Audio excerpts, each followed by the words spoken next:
Oh, I saw that. I said, got it. Oh, yes. Perfect. Well, welcome everyone to the Wuthering Heights book discussion, the book that no one has an opinion on.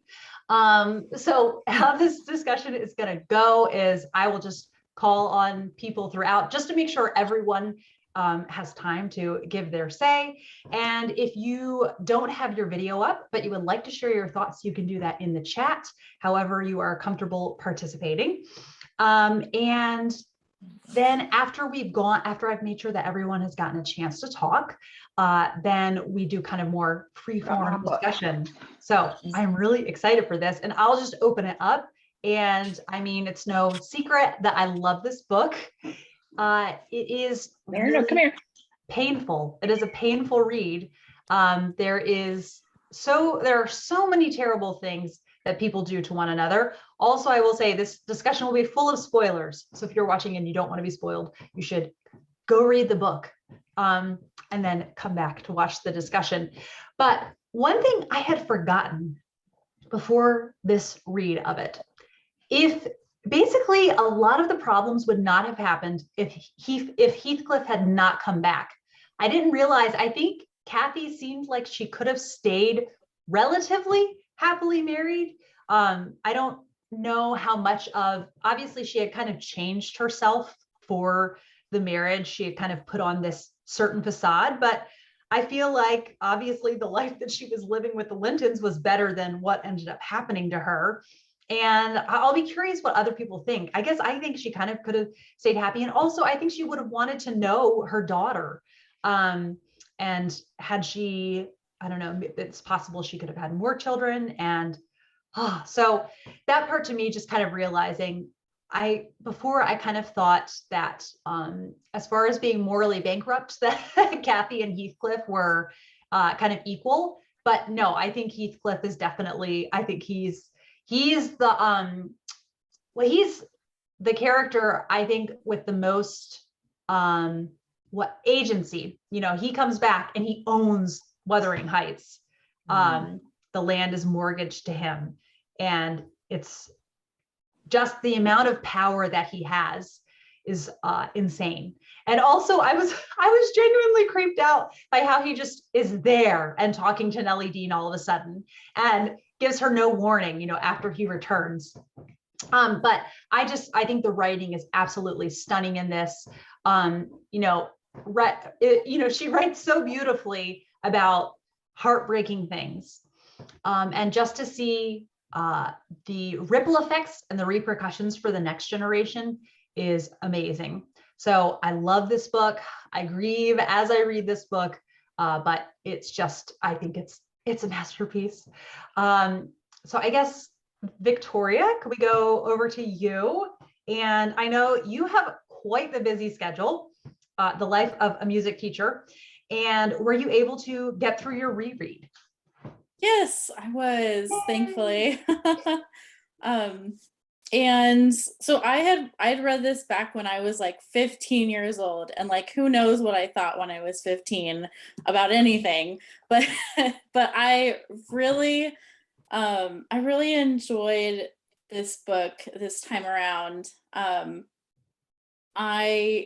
already a Brontë fan, but I hadn't reread Wuthering Heights in a long time, so I ended up really liking this and just being really impressed by the layers and the themes. And there's a lot to unpack in this. And I feel like you can read it in different ways and different people can get different themes out of it and feel like, I just think the characters are they're so divisive and extreme in some ways. And so I think it's cool, the different interpretations that some people can read it and just completely hate it, and some people read it and love it. And I'm happy to say I read it and loved it. I was really glad I was ended up being in that camp. I think it's really impressive. I just think it's an impressive piece of literature. Mm-hmm. Yeah. Oh, I'm so glad you enjoyed your reread. It can be really scary to reread a book you consider a favorite, but that it's been a long time since you read it. But I think that's classics especially are good at growing with you. Yeah, so I'm really glad you enjoyed it. Marissa, what did you think? Yeah, I absolutely loved it. This is, I don't know how many times I've been rereading this. I reread it every few years, I think. The first time I read it, I definitely had no idea what was happening. I mixed up all the characters. I'm not sure I got the book at all, even on a basic plot level. And then I reread it again in school, and I reread it again and again. And it's just so fun to reread. This time was particularly pleasurable because I only read it on really rainy, windy nights, which there were quite a few of. And last night was really, really windy. Like I could hear the wind howling through my earbuds because I was listening to it on audiobook and reading it in print at the same time. It's a lot of fun. I just think it's such a well-written and intense book. And even though I hate absolutely all the characters, I find it really engaging, and I can't tear myself away from it. So there's also just so many different themes, different layers to look at with the generations, with the names even.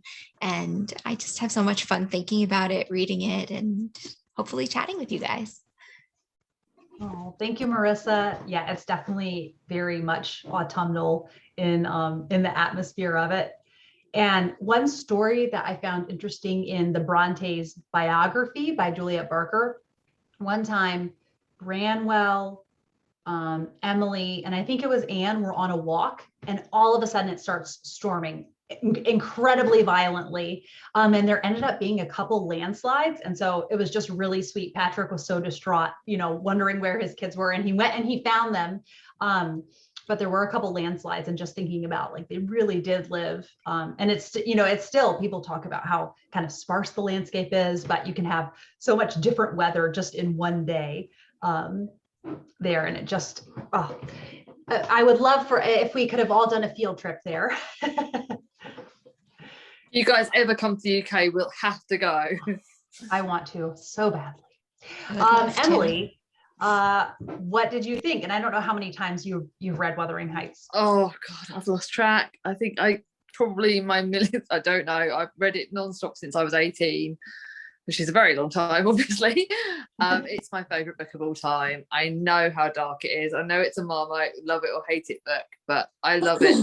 Every time I reread it, I get something different from it. I think this time I loved Kathy. I felt like young Kathy. I was like, I fell in love with her. And the mum in me just wanted to protect her, and watching her, reading about her and Nellie's relationship, I thought that was adorable. And God, I got so angry at him. Like, Heathcliff was just, oh my God, when he was manipulating the relationships with his son and his nephew, and it's like how he was manipulating them with Kathy, that really got to me. And you kind of wanted her to get with Catherine, and you wanted him to have the relationship. And then when he didn't get his own way, he turned really evil, and it was like, yeah, he didn't come back. And I saw the other sides to people that I hadn't really sort of read before. So like the other side to Edgar, and I saw something, Linton, you just saw them more depths this time. I think every time I read it, I find something different in it. But yeah, today, this time, I think it was Kathy that the mum in me was just like, oh, just be happy. I want you to be. And at the end, she kind of got her wish, and it was like lovely, and it was just like, oh, so cozy. And you see Nellie, and when Nellie got taken away from not Heathcliff's, the nephew, the one that she ends up in the end. My brain's ditzy at the moment.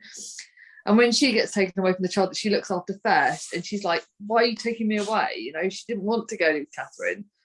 And that was like, oh, she actually did have that mother figure. It was, sometimes people portray Nellie quite like she's a bit of one of the evil ones, and she's not. Like, it's really quite interesting. I saw different things this time. So yeah, still my favorite book ever. Oh, good. Yeah, I do think it's neat when you notice different aspects about a book as you're reading it. And the quote that I thought of, how you were saying just Heathcliff made you so mad. This is in chapter, let's see here, chapter 3 of volume 2, and it's right after Hareton's father has died, and Heathcliff picks him up and he says, "Now, my bonny lad, you are mine, and we'll see if one tree won't grow as crooked as another with the same wind to twist it." I got chills when I read that. He is so mad and just angry at the world, and he is like, "Oh, here's this project I have, and I'm going to corrupt someone else." It made me think of Estella and Miss Havisham from Great Expectations. Yeah, definitely. Yeah. I guess, Destiny, would you like to talk about your experience reading this? Welcome to the discussion. Hi, guys. Well, this is my second time reading Wuthering Heights. The first time I read it was like a year or two ago. And in all honesty, so much went over my head. I don't know if I just wasn't ready for Heathcliff because I've never read a character like this before. And God, a psychologist would have a field day with him today. um, what I noticed this time that I didn't notice last time is just how, this is just a weird book, but in an oddly pleasurable kind of way. Like there's so much pain, there's so much atmosphere, there's so much mystique, like, especially regarding Heathcliff. Like we know he's this like, you know, over the top, overly passionate, very villainous presence, but just not knowing his background, and he just goes away and then decides to come back, and he has money now, and it's like, well, how did he get that, and how did he do this? It's almost like there's so much more mystery, and it makes me that much more intrigued to read. But then with all the beautiful writing and everything that comes afterwards, it's like that falls out of consciousness for me. I'm focusing in on what's happening, and I think that's really powerful. It makes me wish Emily Brontë wrote more novels. I know. Definitely. I know. Yeah, that note about where did Heathcliff get his money? Like there's just you never get an explanation. We don't know. Who knows? Yeah. Any other thoughts, Destiny? I really love this novel now. I can't wait to reread it. Yay. Awesome. I know I was kind of like, I came up for air at the end, but now just talking about it, I'm just like, I just love this book. Love it. I don't know if anybody saw the discussion I did with my husband, but he said it's like wasabi. It's really intense while you do it, but then you want to do it again. So it's like, that's a good comparison. Art. I don't know how many times you've read this. Was this your first time? And what do you think about Wuthering Heights? It's my second time as well. Boy, I don't know. To be honest. The first time I read it, I kind of did the classic mistake of thinking it was, this tragic love story like Romeo and Juliet. And by the time I got done, I'm like, this is just awful people behaving awfully to each other. I don't get it. Fortunately, watching some booktube videos helped me straighten that out. But so the second time I enjoyed it a lot more. I got more out of it, but I was still struggling with the especially the way her narration is, where you have like a guy telling a story from somebody else, and it's so layered. You really have to be paying attention, which I think it's genius, but that was sometimes hard to still follow. So I don't think I'm giving up on it yet. I'm looking forward to doing another reread. I think somebody said that I just hate all the characters, but it's such a good book. And that's exactly right. Yeah. But yeah, I don't think I've ever read anything like it. It's like this book. I hate just about every character in it, but it's so beautifully written and so tragic. I mean, if you want a good heartbreak story, just dive into that one. But overall, my reading experience for this was a lot more enjoyable. listened to it on audiobook. I read along as well with the narrator, and then I even layered in some like thunderstorm and windy videos kind of to set the mood, and that really worked, especially in those opening chapters, which I really enjoy. You know, that first part when Lockwood, I think is his name, comes in and you know, he sees the ghost of Catherine and all that. It's just real creepy, and that's just good stuff right there. Yeah. But yeah, I don't know. I'm perplexed, so I'm glad to be here. Maybe you can help me figure this out. But but yeah. Overall, it definitely went up my favorites list. But I don't know if it's top 10 yet. But it's a book that's going to be worth a reread again and down the road. So yeah. Oh, I'm really glad to hear that, and I applaud you for trying it again too. And then you seem to get an overall positive result out of that.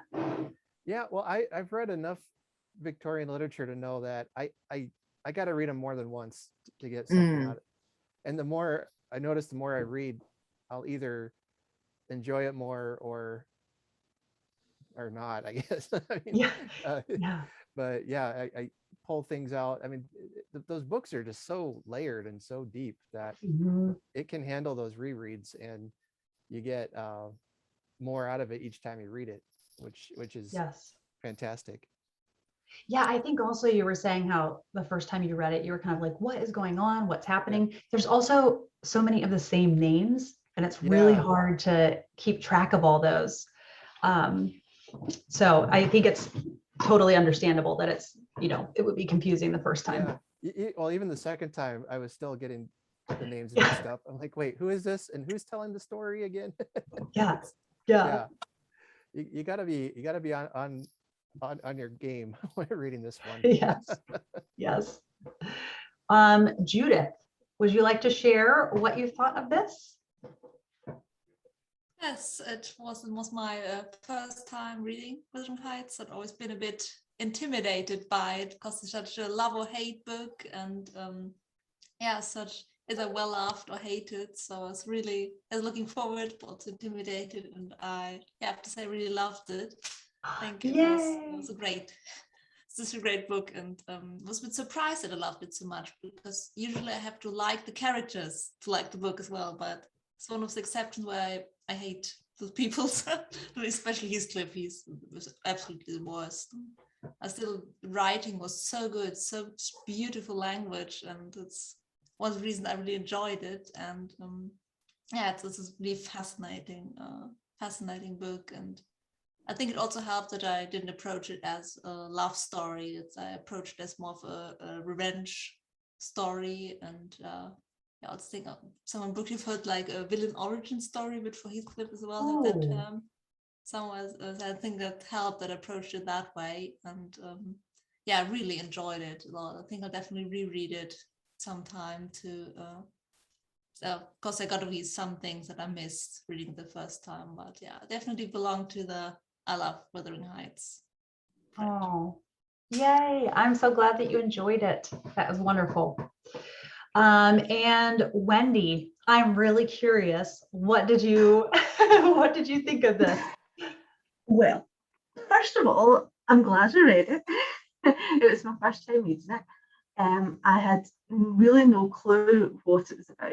I thought it was a love story, and very quickly learned that it wasn't a love story. I can understand why it's a book that we often read at school for exams and things like that, because obviously there's so much discussion there, lots and lots of things. You said something at the beginning that you thought that Kathy would be talking about being a mother.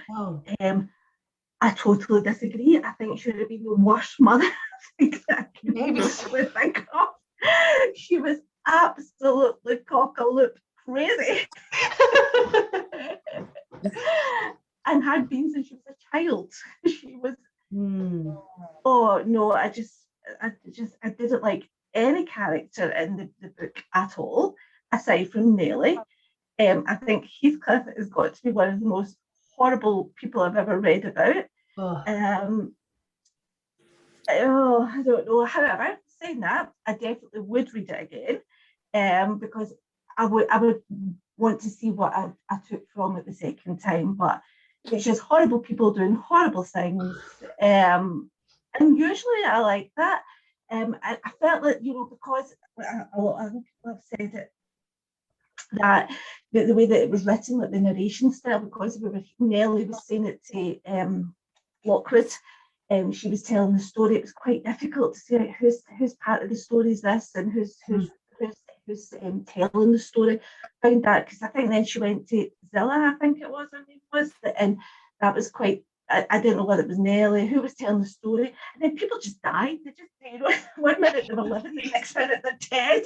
And then another thing was, I think, Kathy's daughter, Catherine's daughter, Kathy, whatever you want to say, she was born at 7 months. Now, this was she was born 2 months prematurely in the early 19th century. You're like, how did she survive? Because, I didn't quite get that either. I mean, my daughter was born 2 months early in 2008 and spent 6 weeks in ITU. So you're like, So, but anyway, I hope I wasn't talking too fast and people could understand what I was saying.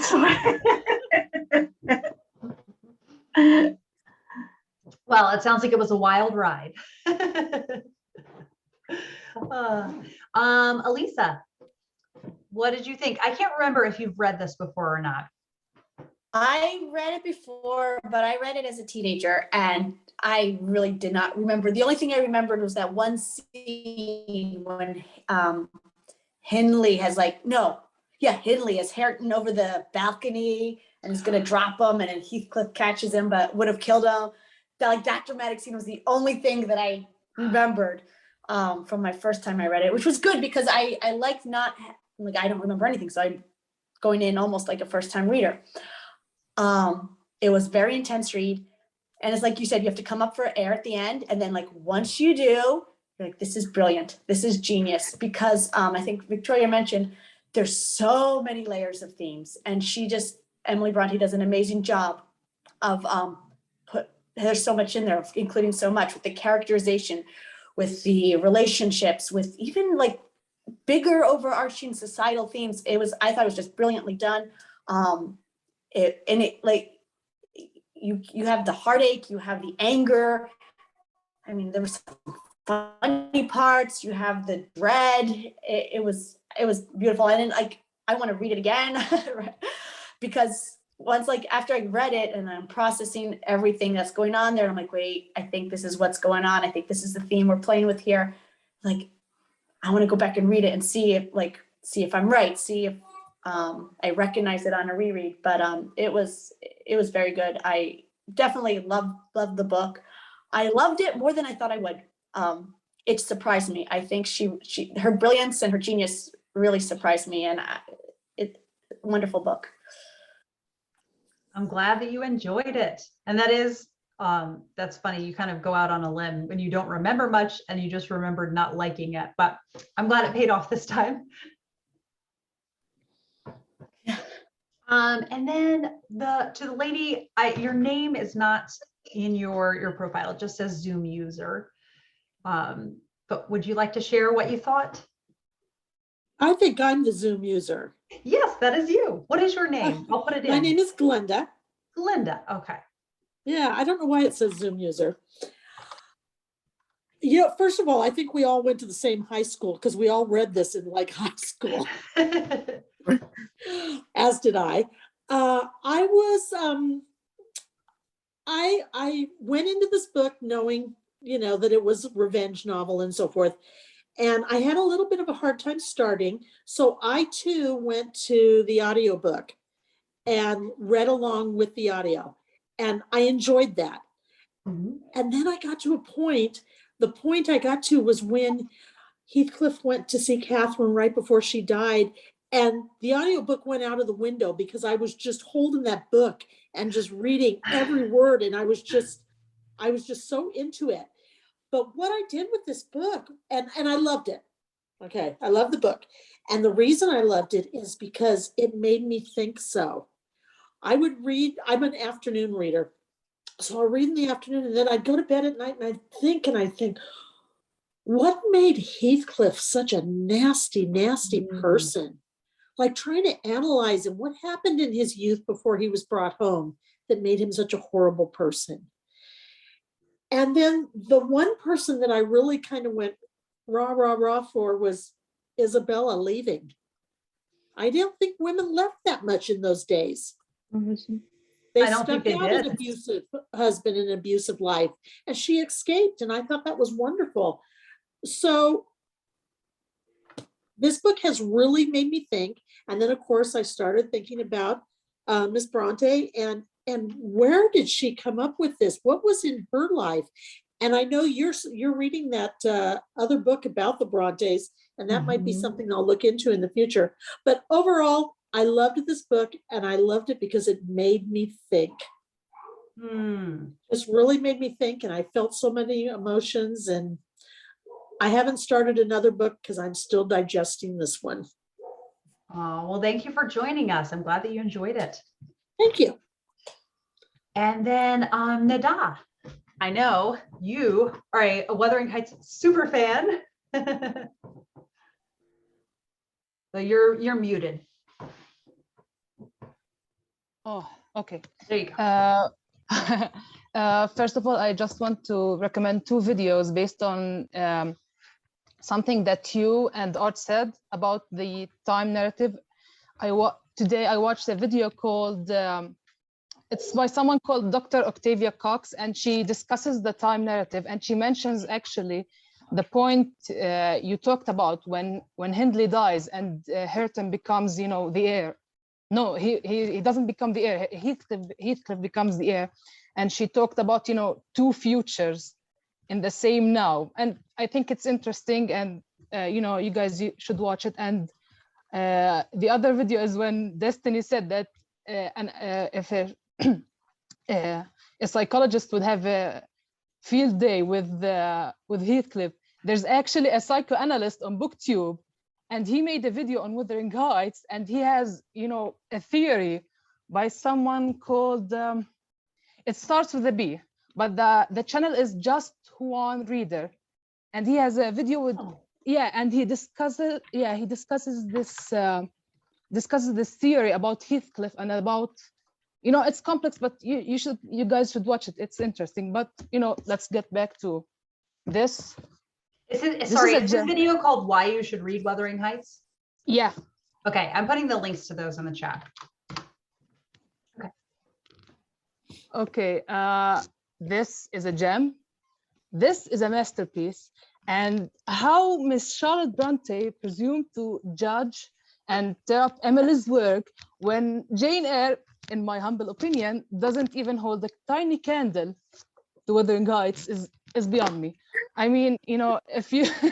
These are fighting words, Nada. You know, that meme, I said what I said. You know, a few days ago, I came across this article, which was titled Emily's Lost Second Novel.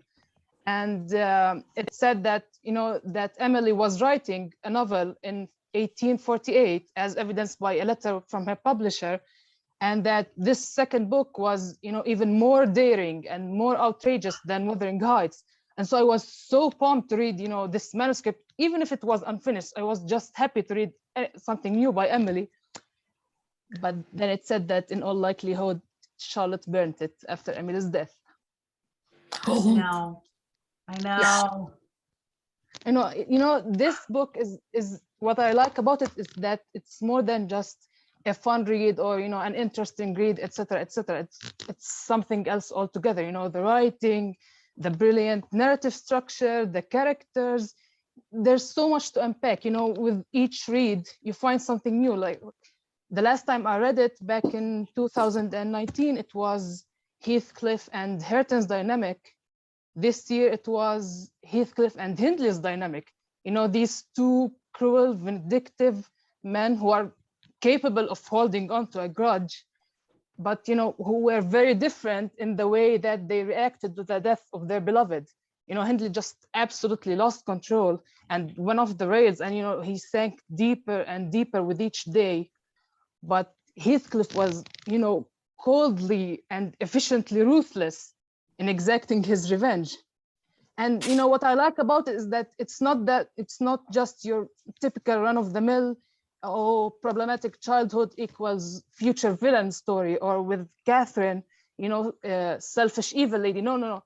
It's deeper than that. There's more layers to the story. And even, I think that the characters being unsympathetic was a plus to me, because, I'm a ball of anxiety. And because I was, I didn't feel any sympathy for them. I just could sit back and, watch the drama unfold with all the intensity without feeling anything or any anxiety on their behalf. That's why I enjoyed the first volume more than the second one, because I feel sympathy towards, the younger generation, Kathy, young Kathy and Hareton. And so, when Heathcliff starts his manipulations and stuff, and no, Kathy, don't believe him, don't go with him, etc., etc. And I like that the book ended on a good, a light and hopeful tone, because after, it would have been draining if it ended, tragically after such an intense and all-consuming experience. It's like a good workout, a hard workout, and at the end, you get this rush of endorphins, and energy. So the experience is similar to that, minus the sweat, the pain, and the work, and the tears. And just Emily was so ahead of her time, This is timeless. This is a work of genius, and this has my whole heart. Thank you for coming to my TED Talk. I was really torn up towards the end when Kathy 2, we'll just call her, she wanted to plant something, and Joseph flips out. And I'm just thinking, here she's trying to kind of bring a little bit of life and newness, and it's just trampled on by Joseph. He can't handle it. Joseph was really intense. I didn't like Joseph. Yeah, no, nor did I. No, I didn't. Not this time. Loretta Trying says to Wuthering figure out Heights what is he one of was my saying favorite was books. intense. Maybe my absolute favorite. I haven't read it in 5 years though, so this was an amazing experience. I also paired the audio with a physical book and agree that Catherine could have been happy with Linton. All right, so that's 2 votes for my theory. I think she managed to process losing Heathcliff, and his coming back also opened up that wound for her. Yeah, I totally agree. I actually thought I'll just finish reading your comments. Also, I think it's very telling of power dynamics. Despite Heathcliff having ambiguous beginnings and being so mistreated, he still had more power than the females in the novel. I also have to admit that even though Heathcliff was terrible, I do feel a great deal of sympathy for him. I think he was a made monster. Every time I read it, I still long for him to redeem himself. I also think the systems of oppression that ruined him also ruined Catherine and Hareton. I agree with Nada. I love Jane Eyre, but it cannot compare to Wuthering Heights as far as its complexity. Wendy says everyone died young except Joseph, who I think is still alive. Yeah, so maybe Nada, you're saying it's the complexities of Wuthering Heights that just really make it for you. Yeah, it's just so intense, and it's everything about it. The writing is otherworldly, and the characters are just so complex to such a level. And about your comment about Catherine, like how she could have been happy if Heathcliff hadn't come back. I was reading, why did you come back? She could have been. Actually, I have a question. Make money. Yeah, I have. Oh, sorry. I have a question about that. And I was thinking, if Kathy, her obsession with Heathcliff, with other people, she always had, they were always indulging her whims. They were always worshiping her, and her at her beck and call. But Heathcliff, even though he did worship her, he still had her grip on him wasn't secure. He still had his own agency, and I was wondering if that was part of the fascination he held for her. So what do you guys think? I think that the reason that Heathcliff left in the first place was to make something of himself and to make him, worthy of Catherine. Sorry, I get mixed up with the Kathy. I try to just call Kathy for the second generation, but this time there was a line that really struck me, which is Linton called Kathy, the second Kathy, but it was Heathcliff who called the first Catherine Kathy. So that's why I just stumbled there. Anyway, yes. So I really think that the reason they ended up being apart was in a weird way to be together. The reason that Kathy goes ahead and marries Edgar Linton is because she has this fundamentally flawed version of marriage where she can go ahead and marry Edgar in the hopes of bringing Heathcliff up in the world. And even though they'll never be married, it doesn't matter because they have this profound connection. Whereas society says that that's just not how marriage works.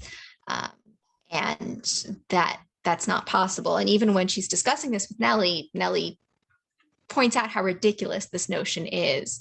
And so the two of them become separated in the hopes of being together in a very strange way.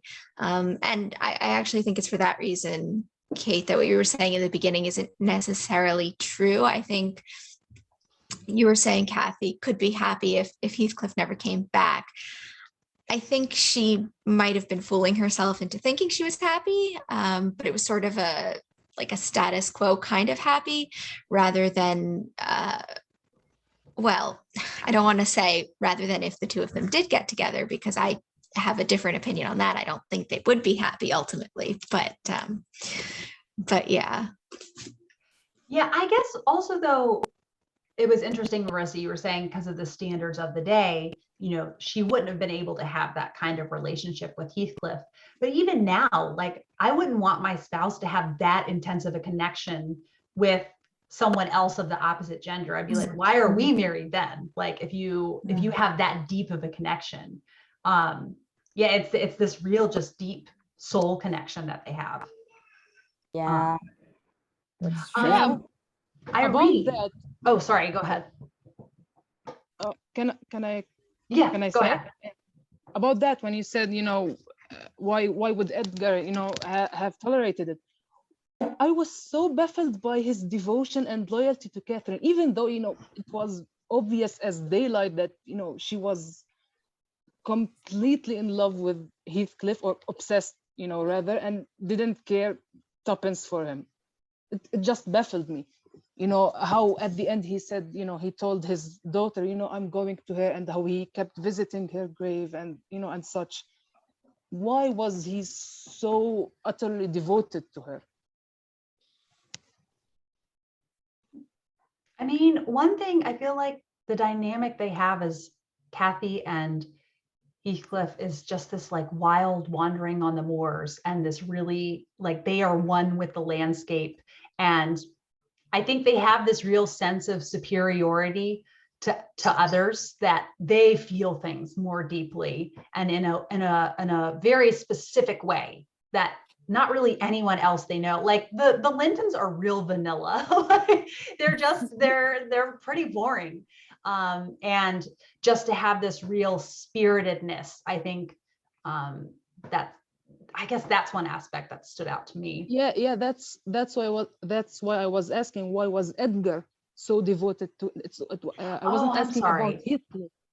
I was asking about Edgar. It just baffled me, after everything, and after, Catherine showed him, clearly that she didn't really care for him, that throughout the rest of his life, he remained so devoted to her and to her memory, and on his deathbed, he was glad to be going to her.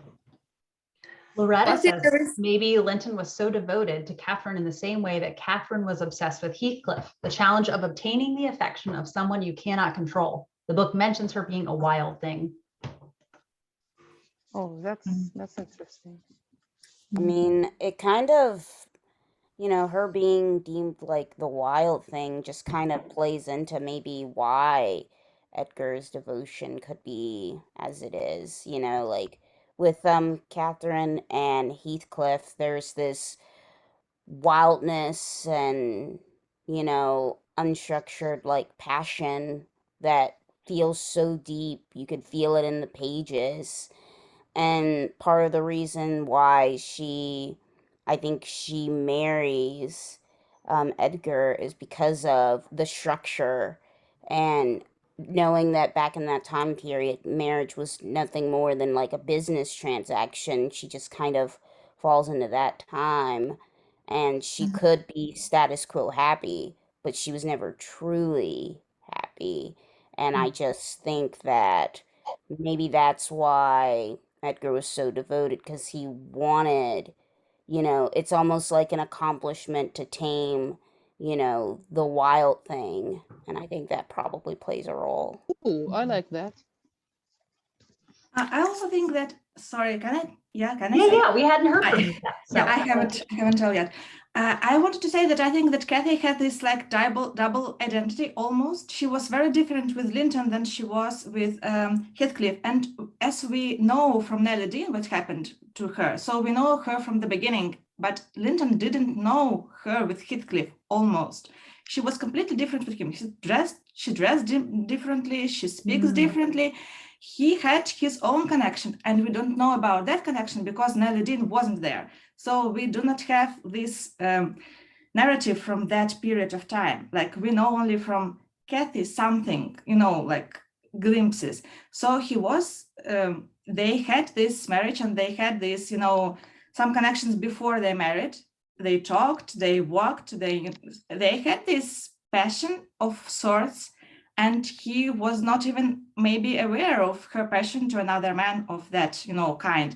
So he had his own connection. He went to her grave, like he knew her to be his wife, and they had all these memories together and the kid, and all this stuff. So I do think, well, can I talk a little bit because I was like muted? Yeah, I just wanted to tell that I can't say that I feel sorry for Heathcliff because he is definitely a villain, but I was more mad with Kathy in the first part because there were so many times that she could do it right and straighten all things together. And this Heathcliff come back, he's only like Gatsby thing. He was not only with money, but he was different in his speech, in his some reading things, he made himself up a little bit for her, and he didn't know that she got married. So like it was like almost a noble thing, like I changed myself for you because you wanted me to. And it was like interesting to watch. Also, I couldn't feel bad for Heathcliff after this part, after the ghost, when our main like narrator like listened to him talking to the ghost of Kathy with such a passion. This is the only thing when we like the only time when we hear from Heathcliff from his soul, not talking to other people with madness, like with angriness, but from his heart. And it was like a glimpse of that talk that they would have together in the real time, in their lifetime.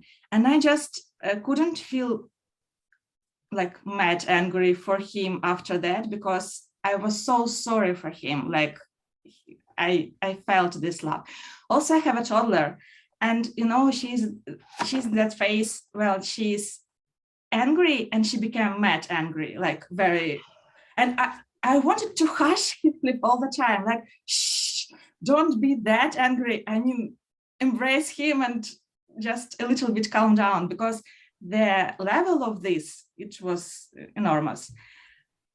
Also about like the whole reading experience, I ended up being in emergency room with my toddler, and I read like a third of this book in the emergency room during the night. It was such an intense experience. I had only this book in my purse, so it was the only option. And it was like, you do not need rain like for this. It was like crazy. And it was also my second time, but first time I read it in Russian because I'm an immigrant and I came from Ukraine. And the first time I read it in Russian translation during my teen years. And it was completely different because the books that were translated to Russian in USSR, they changed a lot of parts about religion and about class things. They changed it a little bit, not too much, but they cut it something. And it was like entirely different book. Also, I want to say language is beautiful, but for non-English speaker, it's so intense, especially Joseph was like, I was reading, it was like, is this Joseph was on a league of his like own. what I'm reading here?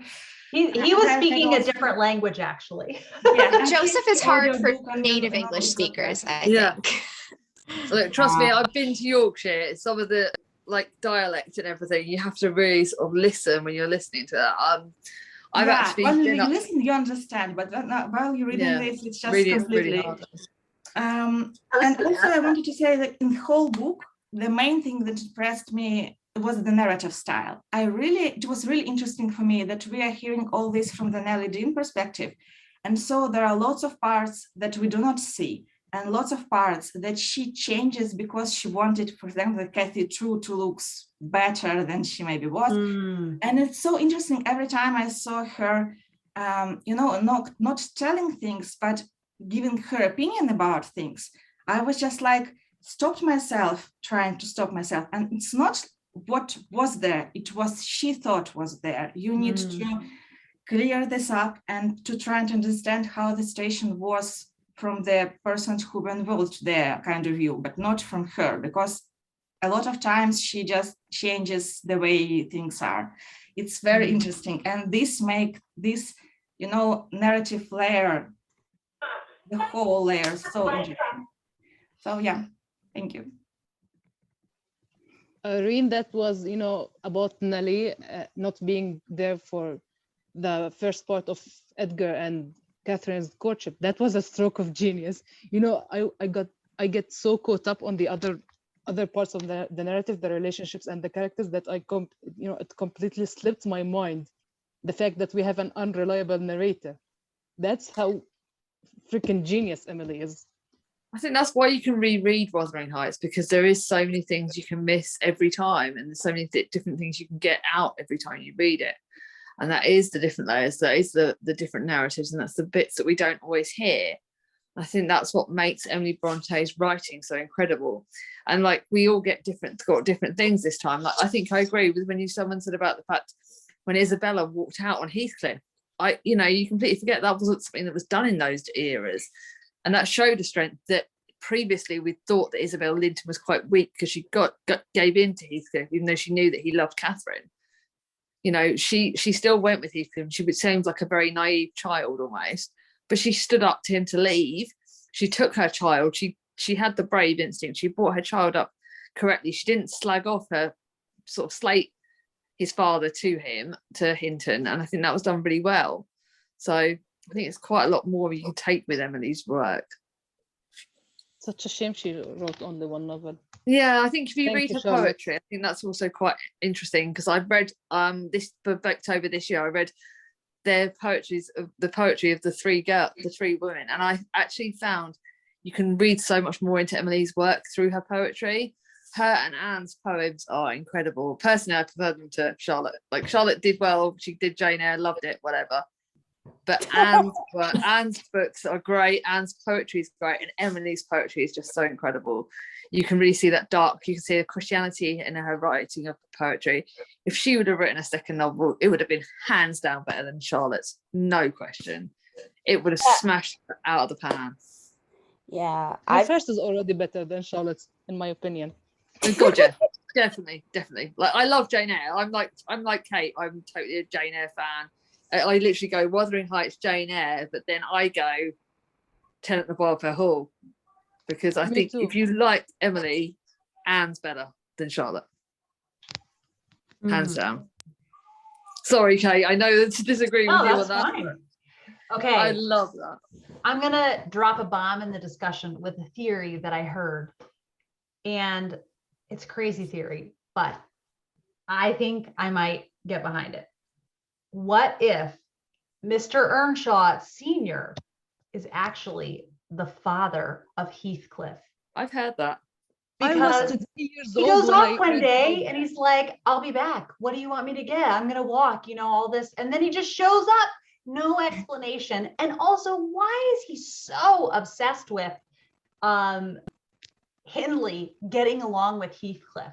It's like he is so fixated on the family accepting Heathcliff as one of him. And also the fact that Heathcliff is constantly, they talk about how he's darker looking, he looks like a gypsy. Like maybe when he was traveling, he had this kind of affair with a woman, and hush, hush, don't want to talk about it. Maybe she died. And then he said, well, I'll do the right thing. I'll take him in, but I'm just not going to own up to the fact that I'm his father. I don't know. I just thought it was interesting.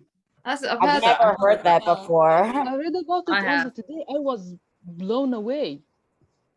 And and if that's true, then the similarities between Heathcliff and Hindley become even more fascinating. Yeah. If that's true.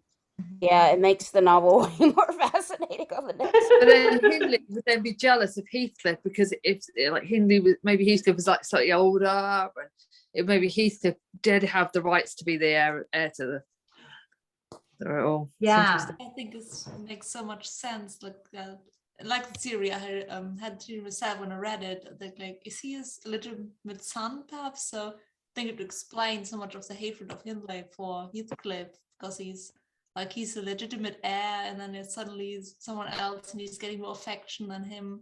So I think it's a great theory, and it makes the plot even darker, I think. More complex. Exactly. Really And very weird, does. like Kathy. Imagine Kathy and Yeah, Heathcliff that way. Yes. That's just oh. I wouldn't go there sometimes. No, icky.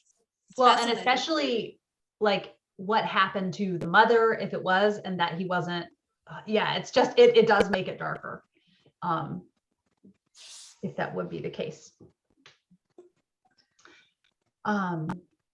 Maybe that's also why all three children had such dark tempers, because of this corrupt But father. Kathy's a sweetie. Kathy's the sweetie. Wait, which one? Second Kathy. Okay. Little Kathy. Okay. She's the sweetie. Although I was so frustrated with how she did not listen to Nellie, and she put Nellie in a really that was tough stupid. position. She was like a moth to a flame to Wuthering Heights. She could not stay away. And I just felt so bad for Nellie. I think that's a common thing between like Isabella and young Kathy. They both just like were super excited to like get to Wuthering Heights, and then once they get there, they're like, "Oh no, what was I thinking?" Oh dear. So many parallels there. Take me back. There are. Let me out. I take it all back. Yeah, I can understand them also, because they live in such a desolate place. There's nothing around them, and perhaps it's like really moth to flame. The only piece of entertainment perhaps they can get is like this mysterious house with mysterious people. And I can imagine it could be quite fascinating for young children, young girls as well. I've been to the moors. Understand, but I've actually been to the moors. I went to Yorkshire when I was a child, and I think like we stayed in this big mansion. I was only a child, so I can't remember it very clearly, but the distance between the houses out in Yorkshire, it is incredible distance. There's flat moors, there's wildness, there's everything, and you kind of can imagine back in those times when you didn't have cars, you couldn't just travel around so easily. The isolation must have been incredible. Like, you really think about it all. It's quite interesting to think when you sort of locate yourself there and imagine it. Yeah. My friend Emily, she's just went down to Sheffield for a concert, and she's drive home, and obviously went through the Yorkshire moors, and it was just at the time of the petrol crisis when we had no petrol. Oh no, the petrol crisis. And she was like, in her car, it was saying like 50 miles, and she was driving along the moors in pitch black at night, and she was absolutely terrified. And I was reading Wuthering Heights at the time as well. Like, yeah, I'd be terrified as well. And obviously everything else that went on in the moors, you think of Mary Hindley, etc. So it's a really horrible, creepy place. I can imagine with the petrol crisis, I'm in the other UK person here. I can remember where we were going. Like, you just didn't want to travel too far. in this time. We had a big thing in the UK where we don't have petrol going on. It was imagine going to Yorkshire, I would not have wanted to be there. Thankfully, we didn't have so much of a petrol crisis because nobody was going and getting petrol here. Be like, whatever, fine, we'll get it when we need it. We had it bad. I know in England it was bad. Yeah, we had it. My area of England was the worst. We were like the southeast of England, and we had it like one of the worst. We had people that just didn't want to like even go to work. They were frightened getting places. So imagine that in Yorkshire would have been incredible. It was absolutely terrified. I hate that. Anyway, always good. She got home. Yeah, exactly.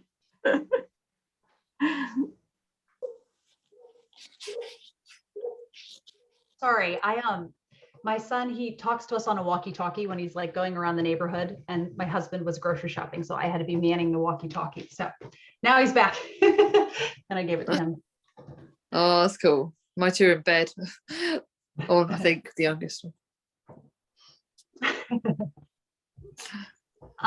So Judith, I'm just curious about your mug. Can I see what is on your mug? I'm all nosy now. Oh, that is so fun. It's very like Agatha Christie. Yeah, that's it's called Dinner for One. It's very popular TV comedy sketch in Germany. Like English people might know it because it was shot in England. It's completely in English, but it's not that popular in England. And in Germany, we watch it every year on New Year's Eve. So I'm having a look. I'm the UK person here. Yeah, I'm gonna look that up. It's like a sketch between this old Strictly speaking, Emily, I'm from the UK as well. Yeah, I know. Just really sorry. Hopefully not for much longer, but Why, you want to escape?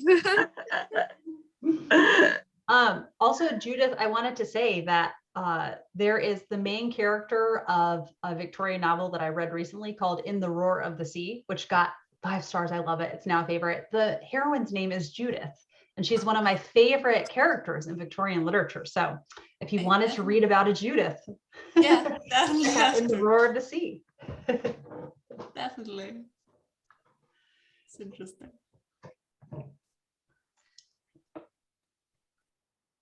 Any other thoughts?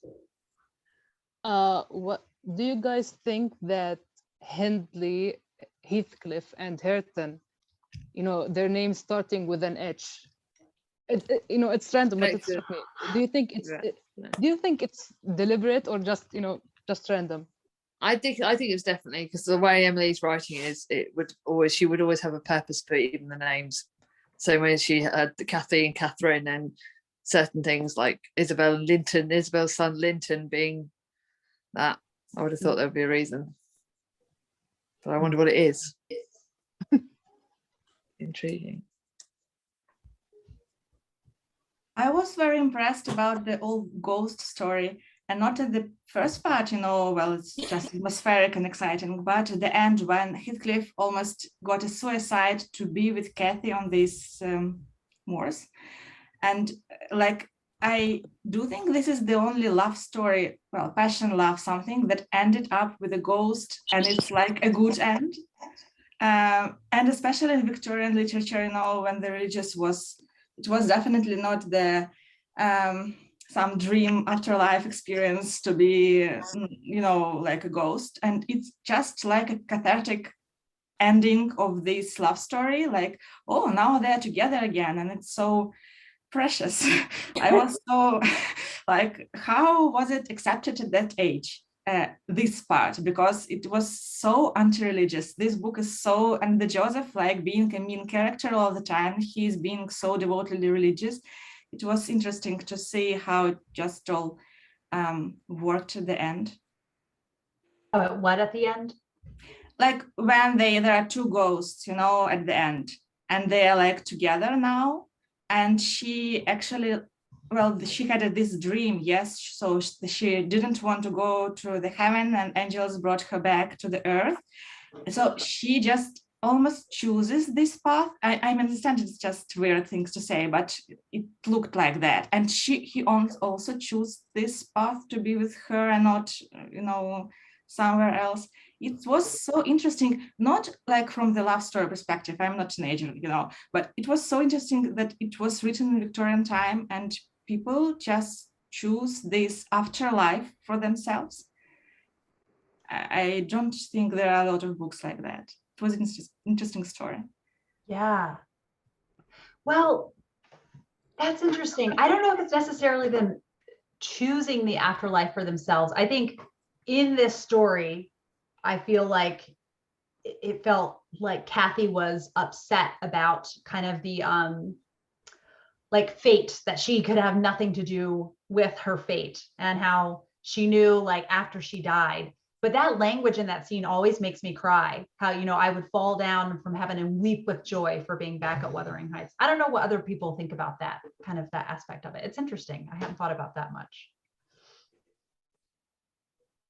No, that scene is absolutely iconic.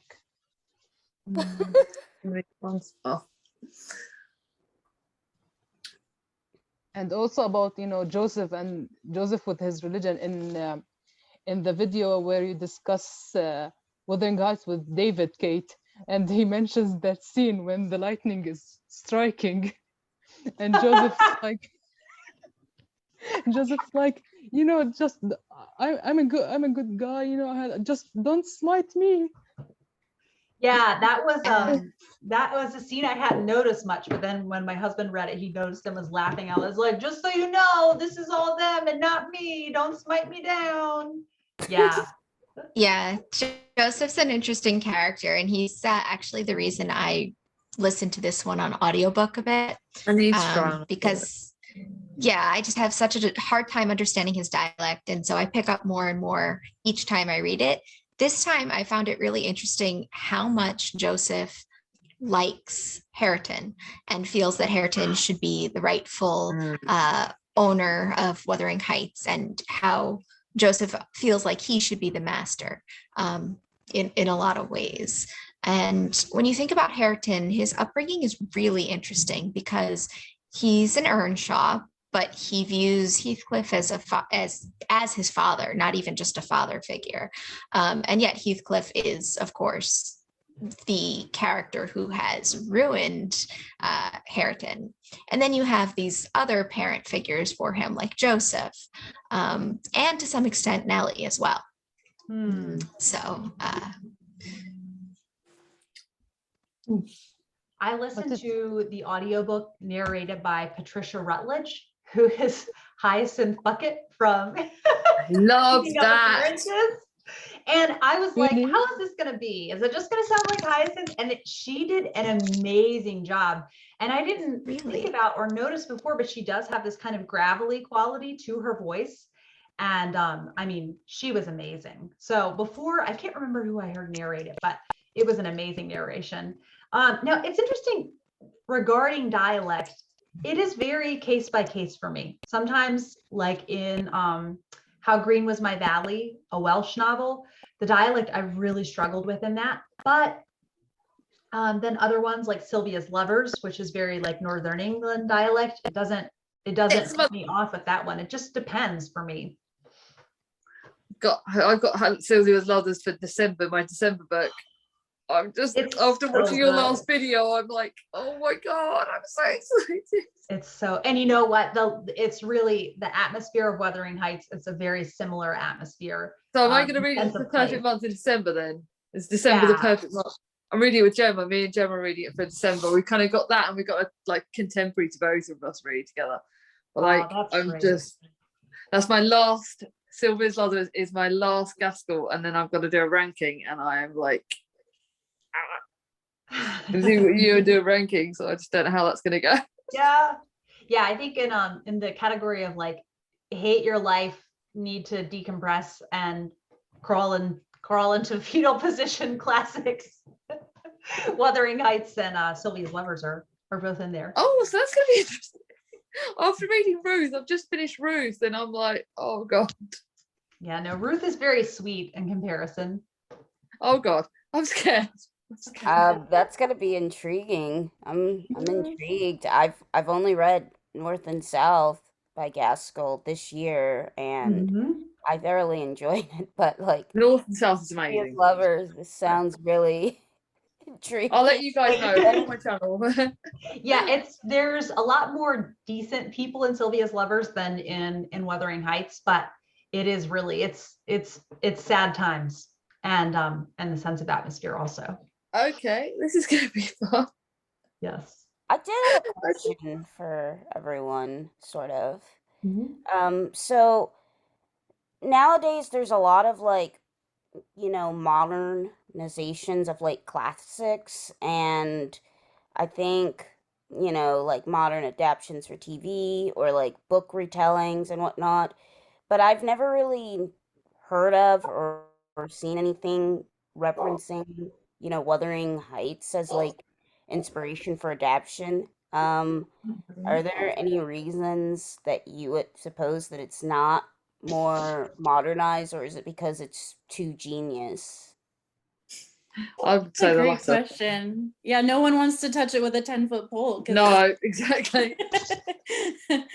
I think I actually am really surprised, Destiny, now that I think about it, that there aren't more, because I think it is super cinematic in a lot of ways. I mean, it would be really violent though. So maybe like making it more film adaptations might be problematic in some ways to be authentic to the, I don't know, it might be hard to watch, but and all cruelty to animals question. is in it. I mean, but people watch John Wick and they're super happy about that movie. So that's right. Let's be honest. Why touch something that can't be touched? It's just too good. It's just too good. Although there's a musical of it, and I've listened to a little bit on Spotify. There's also a ballet of it. Now there is a newer film adaptation that I tried to watch a few years ago. It came out in 2012. It's very postmodern in feel and very like bare bones. There's not a ton of dialogue. And I did think it was cool. They had a person of color play Heathcliff, and there's so little of that in Victorian literature. And so I'm like, this is one where like, duh, that casting makes so much sense. But what made me really uncomfortable in that one is there was this very ambiguous, possibly sexual scene between Heathcliff and Kathy, and they're like 13 and 15. No. And like consent is not given, and it just made me incredibly, and also I was like, did they, like, I couldn't even tell what I was watching, and it made me so uncomfortable because they were minors. So many there was I was just so uncomfortable with that. I started watching it yesterday, Kate, and I only got halfway through it and I had to stop watching it. I'm not going to touch it. No, I wouldn't watch it. No, I hate it because I feel like sick to my stomach just thinking about it. Like the cinematography was beautiful, but yeah, maybe it is. I think also it's just really hard to get down, because I do think there is a bit of complexity to Heathcliff. And it's just, it would have to take a really like splendid screenwriter to get that across. There's actually a playlist by booktuber Lauren Wade, if you guys know her, and she did this series of videos a few years ago called Page to Screen, where she compared different adaptations of a certain book, and one of the books she did was Wuthering Heights. So if you guys are interested, check that out. I tried looking for that. I do think that it's fun to modernize some novels that were product of their time. So if the novel was, the product of its time there at that age, it's fun to be modernized because you can see what changed. But Wuthering Heights was not product of the time. It was so outrageous for them to read this, as well as for us. You can't say that you will change something because of the class things, or because it's not actually an important things in there. The most things are just characters, and what the fun to change clothes, nothing will change. They just do bad things to each other, or to themselves. So I do think that's why modernization doesn't do much. It will not change anything. So fascinating, Irene. I'm going to be thinking about that. So good. Yeah. Just to let you know, I just saw a message from Gemma. She did say to apologise that she isn't here today. She really isn't feeling very well. So I'm going to be sending. I may, if she doesn't pick up soon, I may just send her a book in the post. I've got a million books to put by for us. So I'm going to send her. We got a meet up at the end of November planned. So I'll be giving her. Yeah, she's amazing. So I tell you, I'm going to beg her to see if we can both get up to Yorkshire and go up to Wuthering Heights area together. I would just be like that. Oh yeah, I'm gonna have to go soon anyway. Oh, have fun, Wendy. Hocus Pocus is lovely so to see fun. you. I'm like I said to Marissa earlier, I'm recovering from my COVID booster, so I'm absolutely zonked. I'll be a girl. Yeah. I just they so gave me, fun. because I work for the opticians, I had a booster, and unfortunately I reacted a bit to it. So I'm on day 3 and I've got to go to work tomorrow. So. Oh man. Oh, I'm hoping and then I've got to go trick-or-treating. I've got to work, finish work at 5, come home, feed the kids, and then take my son to these nans because he doesn't want to go trick-or-treating, take me a trick-or-treating, and then I'm probably, my chronic pain, Kate, this is going to be hilarious. Yeah. Oh, and I was hilarious isn't the word I'd use for it. No, I'm going back to the hospital in 3 weeks. I'm going to get reprogrammed. My device is playing up a little bit. I'm so sorry, Emily. Take comfort in books. Yes, I'm going to. That's what I'm going to do. I'm reading a good old contemporary tonight. I'm going to start The Lucky Escape by Laura Jane Williams. That's awesome. Does anybody have any like fun kind of seasonal things they're doing for Halloween? I saw a couple people are watching Hocus Pocus. I mean, I'm gonna do something with my book club. We're having this like brunch thing, this Halloween brunch, and we can't tell each other what our costumes are going to be. We're just gonna show up, and then my best friend is going to be throwing a party, and again, we all have to come in costume, and we can't tell what we're wearing. That's awesome. What kind of books does your book club read? Mostly like contemporary, like genre fiction. It's really like we all vote on like a book to read each month, and so like on my Bookstagram and whatnot, I typically read classics and fantasy, but to like get a little deeper into like what's being brought out now, I really depend on this book club because we predominantly read a lot of new releases. That's awesome. Yeah, thank you, Destiny. You said it's Books and Bonnets or is it Bonnets and Books? Books with Bonnets. Books with Bonnets. Thank you for sharing that. I'm following you on Instagram now, so that's really fun. I'll have to try and search me out because I'm not going to try to find it. Brain's going to be fuzzy. I got some from the library DVDs of the original The Addams Family and the Munsters. So I think we're going to. I love that. Tomorrow. Oh, my husband wants to watch The Addams Family. Are you watching like the 80s version or like the original? I think it's like the 60s TV series. Yeah, we're watching the 60s. Really? Yeah. And I also just with my like littlest, he gets scared. Like he's scared of Mr. McGregor from Peter Rabbit. So I have to be like. Thomas isn't much worse. Very careful. Thomas is like literally not going trick-or-treating. He's too scared this year. He's 6 and he's like, no, I'm not going. I'm too scared. I want to go to my nanny's. Aww. It's because Mia's been scaring him, so that's been all the fun of. That's the older ones where they're good at that.